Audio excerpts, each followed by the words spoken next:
এই ভিডিওর মধ্যে ক্লাস 10-এর অনুশীলনী 4.2 এর 6 নম্বর অঙ্কটা করব। এখানে কি বলা আছে? একটি কুটির শিল্পে একদিনে মাটির কিছু জিনিসপত্র তৈরি করে লক্ষ্য করে দেখা গেল যে প্রতিটি জিনিসের উৎপাদন মূল্য, ঠিক আছে, ওই দিনে উৎপাদিত জিনিসের সংখ্যার দ্বিগুণের অপেক্ষা 3 বেশি। মানে কি, একটা জিনিস মানে অনেকগুলো জিনিস তৈরি হয়, সেখান থেকে একটা জিনিসের দাম সেদিন যতটি জিনিস তৈরি হয়েছে তার থেকে কত আরো তার দ্বিগুণের থেকে আরো 3 বেশি, ঠিক আছে। যদি ওই দিন মোট উৎপাদন খরচ কত 90 টাকা হয়, ঠিক আছে, তবে ওই দিন উৎপাদিত জিনিসের সংখ্যা এবং প্রতিটি জিনিসের উৎপাদন মূল্য নির্ণয় কর, ঠিক আছে। তাহলে এটা কিভাবে করবো? ধরি কি ধরে নেব? ওই দিন উৎপাদিত জিনিসের সংখ্যা বার করতে বলেছে আর প্রতিটি জিনিসের উৎপাদন মূল্য বের করতে আমাদের বলেছে। তাহলে প্রথমে এটা ধরে নেব, ধরি ওই দিনে উৎপাদিত জিনিসের সংখ্যা ইজিক্যাল টু কি ধরে নেব? এক্স, ঠিক আছে। আর সুতরাং প্রতিটি জিনিসের মূল্য কি হয়ে যাবে? প্রতিটি জিনিসের উৎপাদন মূল্য কি হয়ে যাবে? এখানে বলেছে প্রতিটি জিনিসের উৎপাদন মূল্য, ঠিক আছে, ওই দিনে উৎপাদিত জিনিসের সংখ্যার দ্বিগুণের অপেক্ষা 3 বেশি। মানে জিনিসের দাম কত হয়ে যাবে? সেদিন যতটা জিনিস তৈরি হয়েছে, মানে এক্স, এক্সের দ্বিগুণের থেকে ও আরো 3 বেশি, ঠিক আছে। তো প্রতিটি জিনিসের উৎপাদনের খরচ মূল্য কত হয়ে যাবে? এত, ঠিক আছে, এটা হবে টাকা। আর এখানে আছে জিনিসের সংখ্যা।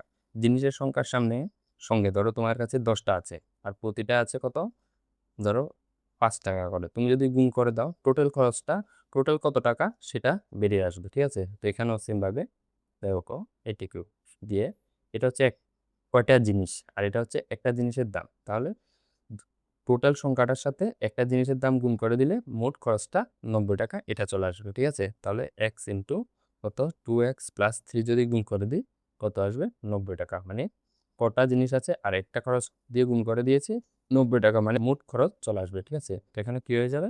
গুণ করলে 2x² আর এখানে 3x ইজিক্যাল টু কত?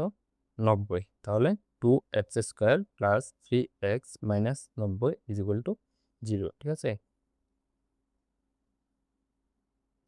এবার কি হবে? এবার দেখো, এখানে আছে 2 আর এখানে আছে 90। তো 90 দুগুণে কত? 180।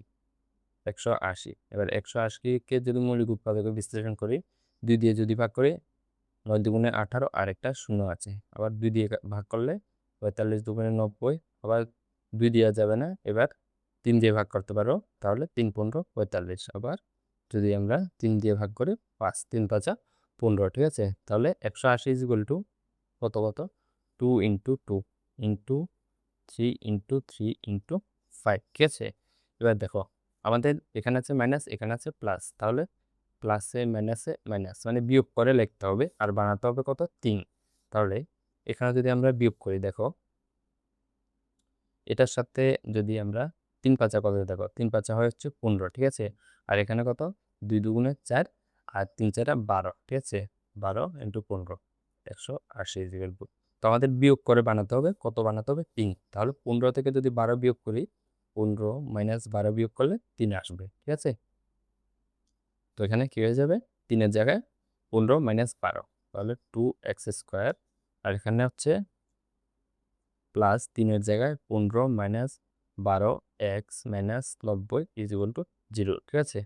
তাহলে বা 2x² + 15 x - 12 x - 90 equal to 0, ঠিক আছে। আবার লেখো এখানে বা 2x², এখানে -12টা এদিকে প্রথমে লেখো, -12x আর এটা পরে লেখো 15 x - 90 ইকুয়াল টু 0, ঠিক আছে। এবার দেখো, এবার যদি আমরা প্রথম দুটোটা থেকে যদি 2 কমন নিই, এখানে কেন এটা চেঞ্জ করে লিখেছি? কারণ এই দুটোটা থেকে যদি আমরা কমন নিই, এখান থেকে x কমন যাবে, x কমন নিলে যে সংখ্যাটা থাকবে, আর এখান থেকে যদি আমরা কমন নেই, যে সংখ্যাটা থাকবে দুটোটা কখনো একই আসবে না, ঠিক আছে। আমাদের কমন এমনভাবে নিতে হবে যাতে ব্র্যাকেটের সংখ্যাগুলো একই আসে, ঠিক আছে। তো এই জন্য এই দুটোটা এগারোটা লিখেছে, কারণ এই দুটোটা থেকে আমরা কমন নেব, ঠিক আছে। তো এখানে যদি কমন নিই, এই দুটোটা থেকে কি কমন যাবে দেখো, বা এই দুটোটা থেকে 2 আর এক্স দুটোটা কমন নিতে পারবো। যদি 2x কমন নিই, এখানে কত 2x এর স্কোয়ার আছে, 2ও কমন নিয়েছি, একটা এক্স কমন নিয়েছি, বাকি থাকবে এক্স। আর এখানে কত 2 কমন নিলে 12-র মধ্যে 6 বাকি থাকবে, আর এক্স তো আমরা কমন নিয়ে নিয়েছি, ঠিক আছে। এরপর এখানে যদি আমরা দেখো 15 যদি কমন নিই, তা এখানে আছে 15x, 15 কমন নিয়ে নিয়েছি, বাকি থাকবে এক্স মাইনাস, আর এখানে আছে 90, তাহলে 90 থেকে যদি আমরা 15 কমন নিই কত, 90 ইজিক্যাল টু কত হয়, 90 ইজিক্যাল টু কত, 6 15 কত হয় 90, ঠিক আছে। আমরা কত কমন নিয়ে নিয়েছি, 15 কমন নিয়ে নিলে বাকি থাকবে 6, ঠিক আছে। তাহলে 90-এর মধ্যে 6 বাকি থাকবে ইজিক্যাল টু 0, ঠিক আছে। তাহলে এবার দেখো দুটোটা সেম এসেছে ব্র্যাকেটের ভিতরে, তাহলে কি হয়ে যাবে, এক্স মাইনাস 6 আর একটা হচ্ছে 2x plus 15, x is equal two 0, ঠিক আছে। সুতরাং x minus 6 is equal to 0, তো এখান থেকে এক্স ইজ ইকুয়াল টু কত, 6, আর একটা কত 2x plus 15 is equal to 0, তাহলে 2x ইজ ইকুয়াল টু কত, -15, আর এখানে কত এক্স ইজ ইকুয়াল টু -15/2, ঠিক আছে। এবার দেখো আমরা এক্স কে কি ধরেছি, এক্স ইজ ইকুয়াল টু একটা এসেছে 6 আর একটা এসেছে -15/2। এক্স কি, এক্স হচ্ছে ওই দিনে উৎপাদিত জিনিসের সংখ্যা। কোনো জিনিসের সংখ্যা কি কোনোদিনও মাইনাস হয়? তুমি কি এভাবে বলতে পারবে তোমার কাছে -5টা কলম আছে, তোমার কাছে -10টা কলম আছে? মাইনাস তো অনেক মানে দূরের কথা, এভাবেও বলতে পারবে না যে 15/2টা কলম আছে, বা এভাবে তো বলে না 15/2 মানে কত 7.5, ঠিক আছে, 7.5। তুমি কি এভাবে বলতে পারবে তোমার কাছে 7.5টা কলম আছে? এভাবে কোনোদিন বলা যাবে না। তো এটা এক্স এর এই ভ্যালুটা আমরা নিতে পারবো না, ঠিক আছে। তো সুতরাং এক্স এর ভ্যালু কত নিতে পারবো, শুধু 6। সুতরাং নির্ণয় কি, নির্ণয় ওই দিনে উৎপাদিত জিনিসের সংখ্যা ইজ ইকুয়াল টু কত, 6 হয়ে যাবে। ওই দিনে উৎপাদিত জিনিসের সংখ্যা, জিনিসের সংখ্যা কত, সংখ্যা ইজ ইকুয়াল টু কত, 6, 6টি। আরেকটা কি, আরেকটা হচ্ছে প্রতিটি জিনিসের উৎপাদন মূল্য, তাহলে এবং প্রতিটি জিনিসের উৎপাদন মূল্য,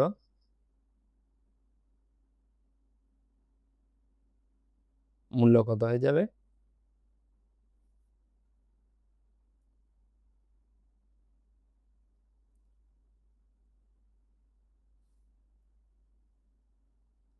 উৎপাদন মূল্য ইজ ইকুয়াল টু আমরা কি বের করেছি, 2x প্লাস 3, ঠিক আছে। আর এক্স ইজ ইকুয়াল টু কত, 6, তাহলে 2 × 6 প্লাস 3, তো 6 × 2 = 12, 12 আর 3 কত, 15, ঠিক আছে। তো উৎপাদন মূল্য কত হয়ে যাবে, 15 টাকা, এটাই অ্যান্সার হয়ে যাবে।